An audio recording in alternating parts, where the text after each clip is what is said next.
Pink e rickshaw initiative. Pink e rickshaw ఇనిషియేటివ్‌ను మహారాష్ట్ర ప్రభుత్వం ప్రారంభించింది. మహిళలకు సేఫ్ రవాణాను అందించడం దీని యొక్క లక్ష్యం. మహిళల కోసం ఏర్పాటు చేసిన ఈ ఆటోలలో డ్రైవర్లు కూడా మహిళలు మాత్రమే ఉంటారు.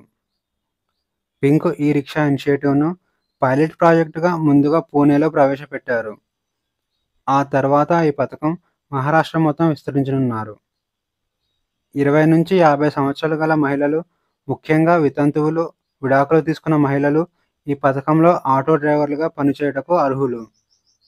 దీని ద్వారా వీరికి ఆర్థిక స్థిరత్వం లభిస్తుంది.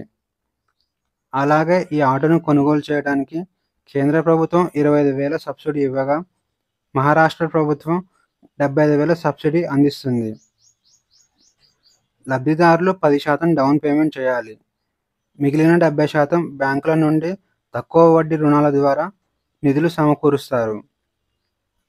ఈ పథకంలో పాల్గొనే మహిళలకు కైనెటిక్ గ్రీన్ అనే సంస్థ ఉచిత డ్రైవింగ్ శిక్షణ మరియు డ్రైవింగ్ లైసెన్సులను పొందడంలో సహాయం చేస్తుంది. అలాగే 1,500 ఛార్జింగ్ స్టేషన్లను ఏర్పాటు చేయడానికి ఈ సంస్థ ముందుకొచ్చింది. ఈ ఆటోలకు 5 సంవత్సరాల వారంటీ కూడా లభిస్తుంది. ఆర్టికల్ 355. ఆర్టికల్ 355 అనేది రాజ్యాంగంలోని 18వ భాగంలో వివరించబడింది. అయితే వెస్ట్ బెంగాల్లో ఇటీవల వక్ఫ్ సవరణ చట్టానికి వ్యతిరేకంగా అల్లర్లు జరిగాయి. ఈ హింసను అడ్డుకోవటానికి వెస్ట్ బెంగాల్లో ఆర్టికల్ 355ను అమలు చేయాలని పిటిషన్ దాఖలు చేసింది. రాజ్యాంగంలో ఆర్టికల్ 352 నుంచి 360 వరకు ఎమర్జెన్సీ గురించి వివరిస్తుంది. ఆర్టికల్ 355 ప్రకారం ప్రతి రాష్ట్రంలో జరిగే అల్లర్ల నుంచి రక్షించాల్సిన బాధ్యత కేంద్ర ప్రభుత్వానికి ఉంటుంది. అప్పటికీ పరిస్థితి అదుపులోకి రాకపోతే రాష్ట్రపతి పాలన విధించే అవకాశం ఉంటుంది. భారతదేశపు అతి పొడవైన రైలు సొరంగం. ఏప్రిల్ 16, 2025న భారత రైల్వే శాఖ మంత్రి అశ్విని వైష్ణవ్ ఉత్తరాఖండ్లోని జానాసు వద్ద దేశంలోనే అతి పొడవైన రైలు సొరంగంను పరిశీలించాడు. ఈ ప్రాజెక్ట్ రిషికేశ్ నుంచి Karnaprayag broad gauge train link ప్రాజెక్టులో భాగం. ఈ ప్రాజెక్ట్ 125 కిలోమీటర్లు విస్తరించి ఉండగా, అందులో 104 కిలోమీటర్లు సొరంగాలలోనే ఉంది. భారతదేశపు మొట్టమొదటి క్వాంటం కంప్యూటింగ్ గ్రామం. ఆంధ్రప్రదేశ్లోని అమరావతిలో మొట్టమొదటి క్వాంటం కంప్యూటింగ్ గ్రామాన్ని స్థాపించే దిశగా అడుగులు వేసింది. దీని ద్వారా క్వాంటం కంప్యూటింగ్ పరిశోధన మరియు సహకారం కోసం అనువైన పర్యావరణ వ్యవస్థను సృష్టించడం లక్ష్యంగా పెట్టుకుంది. దీనికోసం 50 ఎకరాల భూమిని ప్రభుత్వం ఏర్పాటు చేసింది. ఇక ఈరోజు క్వశ్చన్స్ వచ్చేసి, ఇటీవల వార్తల్లో కనిపించిన అరుణ్ 3 జల విద్యుత్ ప్రాజెక్ట్ ఏ దేశంలో ఉంది? A Bhutan, B Nepal, C Bangladesh, D Myanmar.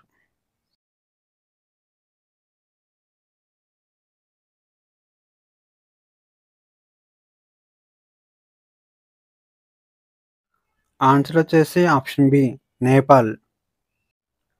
National Environmental Engineering Research Institute ఏ మంత్రిత్వ శాఖ కింద పనిచేస్తుంది?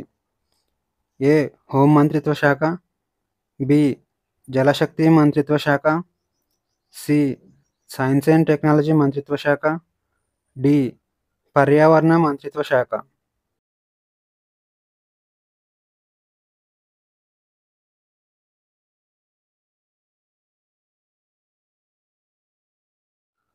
ఆన్సర్ వచ్చేసి option C science and technology మంత్రిత్వ శాఖ. ఏఐ కెరీర్స్ ఫర్ ఉమెన్ ఇనిషియేటివ్ను ఏ మంత్రిత్వ శాఖ ప్రారంభించింది? ఏ నైపుణ్యాభివృద్ధి మరియు వ్యవస్థాపకత మంత్రిత్వ శాఖ, బి మహిళా మరియు శిశు అభివృద్ధి మంత్రిత్వ శాఖ, సి విద్యా మంత్రిత్వ శాఖ, డి సైన్స్ అండ్ టెక్నాలజీ మంత్రిత్వ శాఖ.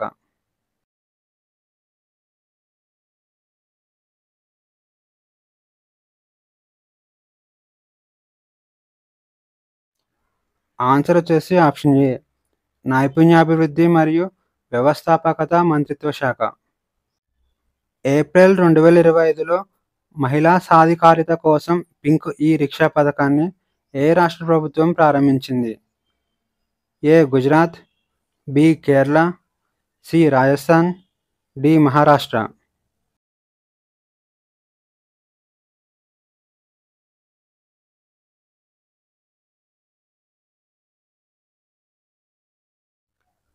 ఆన్సర్ వచ్చేసి ఆప్షన్ డి మహారాష్ట్ర.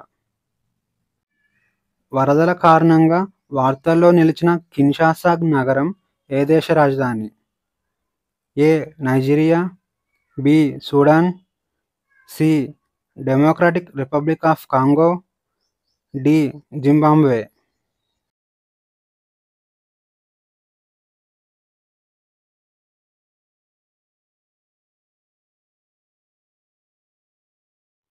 ఆన్సర్ వచ్చేసి option C Democratic Republic of Congo.